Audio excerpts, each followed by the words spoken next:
কেউ যদি তোমারে বলে যে আমি সব জানি, তুমি দুই আঙ্গুল দেখিয়ে বলো তুমি কিচ্ছু জানো না। তোমার শিখার অনেক বাকি। জাননেওয়ালার উপরও জাননেওয়ালাও আছে, ঠিক কিনা? এজন্য আমরা যেন বিনয়ী হই। বিনয়, হাম্বলনেস, আরবিতে বলে তাওয়াদু, এটা খুবই জরুরি। এগুলো আমাদের মধ্যে এখন নাই। আমাদের মধ্যে ইগো প্রবলেম আছে না নাই? অহংকার, জেলাসি, অ্যারোগ্যান্স, এগুলো থেকে সম্মানিত ভাইয়ের আমাদেরকে বেরিয়ে আসতে হবে। দেখবেন সমাজে যারা খুবই হাম্বল, বিনয়ী, তাদেরকে সবাই পছন্দ করে না?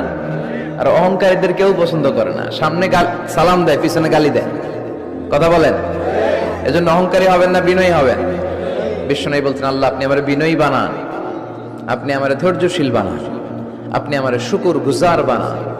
আমার চোখে আল্লাহ আপনি আমার ছোট বানান, মানুষের চোখে আপনি আমারে বড় বানান। পড়েন আমিন।